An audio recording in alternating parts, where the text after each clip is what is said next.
நேற்று நாம் வாழ்ந்த வாழ்க்கை விதம் பார்த்து மனித குலம் வாழ உழைப்பான்.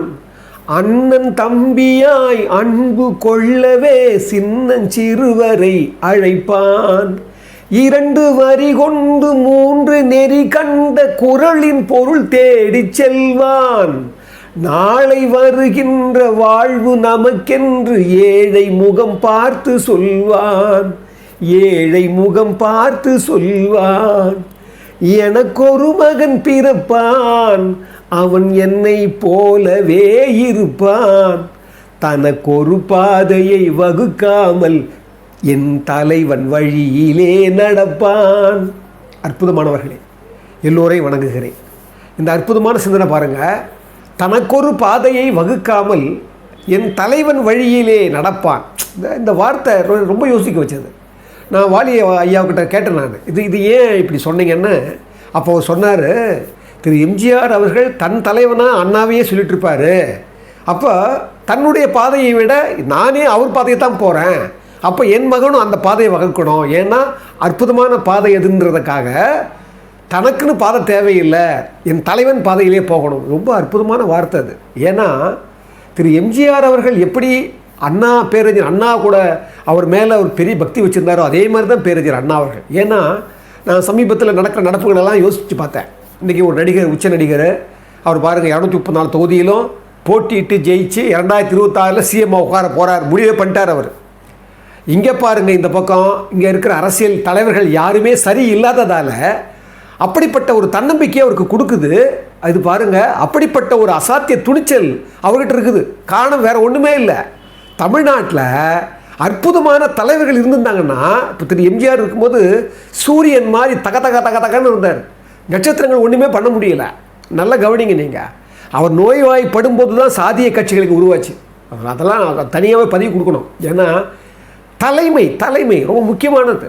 இது ஏன் நான் சொல்ல வரேன்னா, இந்த பதிவை கொண்டு வரேன்னா, நீங்கள் பாருங்கள், அந்த உச்ச நடிகர் சொல்கிறாரு, சமீபத்தில் அஜித்குமார் இறந்துட்டார், அடித்து காவல்துறை வந்து அடித்து அவரை கொண்டுட்டாங்க. உடனே கோர்ட் வந்து ரொம்ப மோசமான அரசே வந்து மக்களை கொள்கிறதுன்னு சொல்கிற அளவுக்கு ஒரு நீதிபதி பதிவு பண்ணுறாரு. இந்த அரசாங்கத்துக்கு அதுக்கெல்லாம் காது கிடையாது, அது விட்டுருங்க.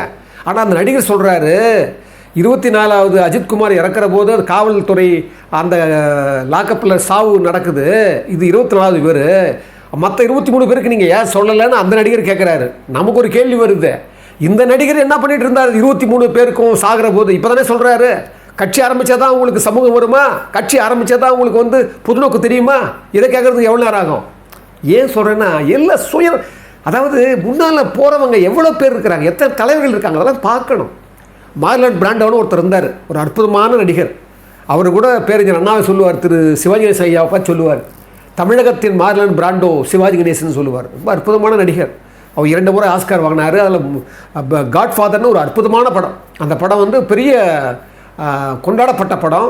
ஒரு இயல்பான நடிப்பை அடித்தவர் மார்லன் பிராண்டோ அவர்கள். அவர் வந்து அந்த காட்ஃபாதருக்கு ஆஸ்கார் வரும்போது அதை மறுக்கிறார்.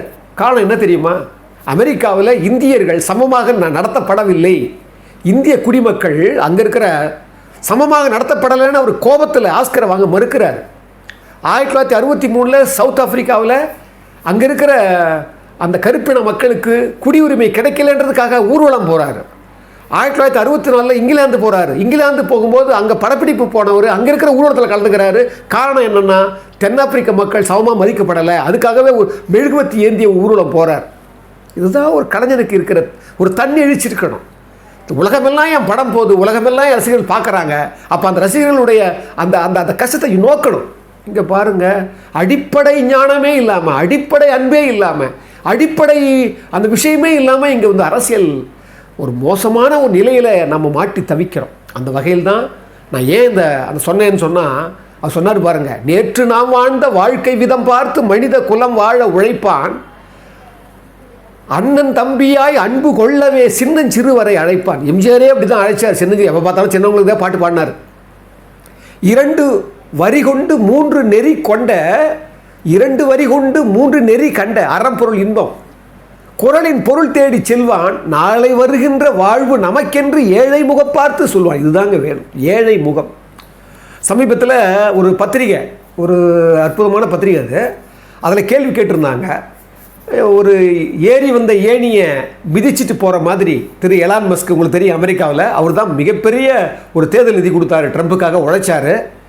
கடைசியில் ட்ரம்ப் அவரை தூக்கிட்டாரு, இவர் விலகிட்டார், பிரச்சனை 2 பேருக்குள்ளே முட்டிக்கிட்டாங்க. ஏறி வந்த ஏணியை தள்ளது மாதிரி எலான் மஸ்கை ட்ரம்ப் தள்ளிட்டாரு. இதை பற்றி நீங்கள் என்ன நினைக்கிறீங்க கேள்வி கேட்குறாங்க. அந்த ஆசிரியர் சொல்கிறாரு, காமராஜ் என்கிற ஒரு ஏறி வந்த ஏணியை எட்டி தள்ளின இந்திரா காந்தியை விட எம்ஜிஆர் என்கிற ஏணியை எட்டி தள்ளிய கருணாநிதியை விடவா ட்ரம்ப் கொடியவர், அதை விடவா ட்ரம்ப் மோசமானவர்னு கேட்குறாரு. பாருங்கள், இவருவாது பணமாவது கொடுத்தாரு, கொஞ்சம் கூட இருந்தார். இவரெல்லாம் இந்திரா காந்தி அம்மா உருவாக்குனது எப்போ? லால் பகதூர் சாஸ்திரிக்கு அப்புறம் உருவாக்குனது திரு காமராஜர், கிங் மேக்கர் அவர். அப்படிப்பட்ட காமராஜரையே கண்ணீர் விட செய்தவங்க இந்திரா காந்தி. அது கதை வரலாறு தெரியும், நன்றி கெட்ட ஒரு அரசியல். அதை போல திரு எம்ஜிஆர் எத்தனை காலம், அதுதான் சொல்ல வந்தேன் நான். ஒரு எம்ஜிஆர் என்கிற இன்றைக்கி திமுக கழகமே எம்ஜிஆர் என்கிற அந்த அடிப்படை கல்லில் அவருடைய வேர் இருக்கும். என்னவோ அவங்கெல்லாம் மறந்துட்டாங்க. பாருங்கள், திடீர்னு ஞாபகம் வந்தது, இப்படி ஒரு நிலைமை உருவாகி இருக்குது. இந்த இந்த நிலைமையில் நடிகர்களெல்லாம் 234 தொகுதிக்கும் போட்டு நான் அடுத்த சிஎம்னு உட்கார வராங்களே, திரு எம்ஜிஆர் எப்படி வந்திருக்கிறாருன்னு ஒரு யோசனை வந்து, அதுதான் இந்த பதிவு போடுறேன். பார்த்தீங்கன்னா 1965 பேரறிஞர் அண்ணா அவர்கள் எங்கள் வீட்டு பிள்ளைகளுடைய வெள்ளி விழாவில் பேசுகிறாரு. அற்புதமான ஸ்பீச். ஒரு 4 வரி தான் சொல்கிறாரு. என்ன பாராட்டு பாருங்கள். அவர் சொல்கிறாரு, புரட்சி நடிகர் எம்ஜிஆருடைய வெற்றி சாதாரணமான வெற்றி கிடையாது, அது இயற்கையான வெற்றி, இமயம் போன்றதுன்றாரு. என்ன சொல்கிறாரு, இவரை போல வெற்றி பெறணும்னு வந்தவங்க சறுக்கி விழுந்துட்டாங்க. ஏன்னா எம்ஜிஆரின் வெற்றி இயற்கை தன்மை ஆனதுன்றாரு. ஒரு இயற்கை தன்மையானது. அதுக்கு ஒரு உதாரணம் சொல்கிறாரு அந்த மேடையில். இப்போ மயில் இருக்குது, அவ்வளோ அழகாக இருக்குது. ஒரு மயிலுக்கு அழகு கொடுப்பது எந்த வண்ணத்தால், எந்த நிறத்தால் அப்படின்னு நீங்கள் கேள்வி கேட்டிங்கன்னா, நீல நிறமா, இல்லை பச்சை நிறமா, இல்லை மஞ்சள் கலந்த பொன்னிறமா அப்படின்னு நீங்கள் எந்த நிறத்தை சொல்லுவீங்க?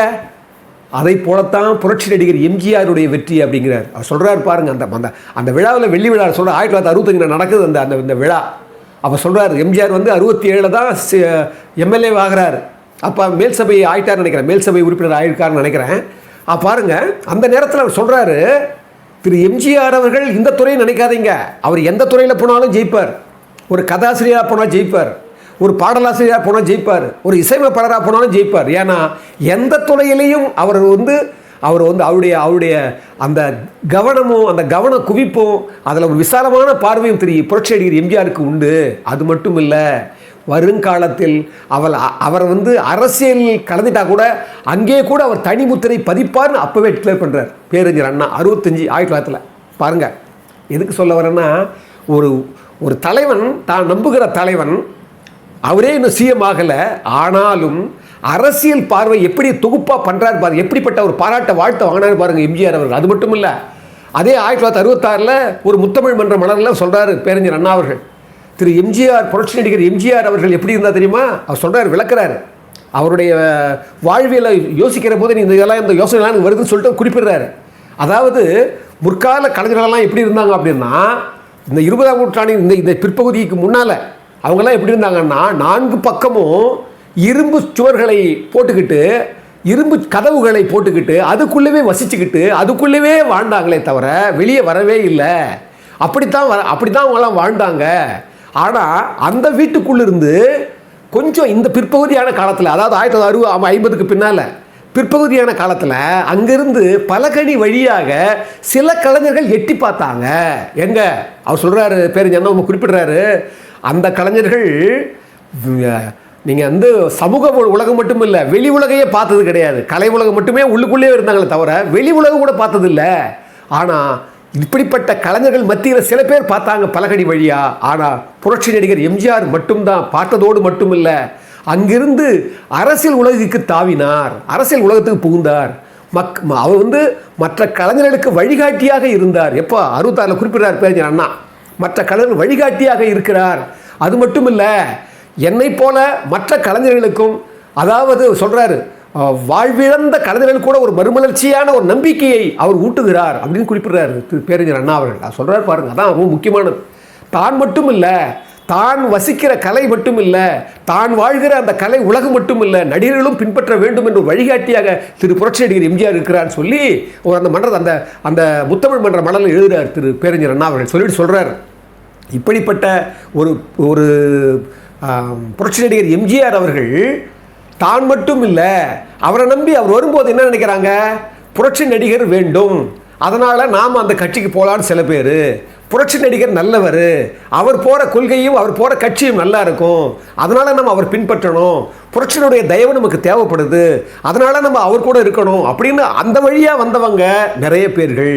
இதை தான் குறிப்பிடுறார் பேரறிஞர் அண்ணா அவர்கள். அதாவது அவர் மட்டும் வரலை, அவரோட சேர்ந்து எல்லா அவர் சார்ந்தவர்கள்லாம் வருகிறார்கள், இந்த கட்சிக்கும் வருகிறார்கள். ஆனால் என்ன சொல்கிறார் அவர், ரொம்ப குறிப்பிடுறார் பேரறிஞர் அண்ணா அவர்கள். பொதுவாக சொல்லுவாங்க, அகம் புறம்னு ரெண்டாக பிரிப்பாங்க தமிழுடைய வாழ்வியலை. நமக்கு தெரியும், அகம் என்றால் காதல் சொல்லுவோம், புறம்னா வீரம்னு சொல்லுவோம். ஆனால் அவர் சொல்கிறார் பாருங்க, இங்கே அகம் புறம் இரண்டு இருக்கிறது. அகம் என்றால் அதுக்கு பொருள் எண்ணம்னு சொல்லலாம், அதை போலவே புறம் என்றால் அது செயல் என்று சொல்லலாம். அப்போ அவர் சொல்கிறாரு, தமிழர்கள் எப்போதுமே அகத்தையும் புறத்தையும் எப்போவுமே சமமாக தான் பாவிப்பாங்க. அதை போலத்தான் திரு எம்ஜிஆர் அவர்களுக்கு அகம் என்றால் நடிப்புலகம், புறம் என்றால் அரசியல் உலகம், இந்த இரண்டு உலகமே அவருக்கு ஒரு ஒரு ஒரு லாவகமாக அவரால் பண்ண முடியுது.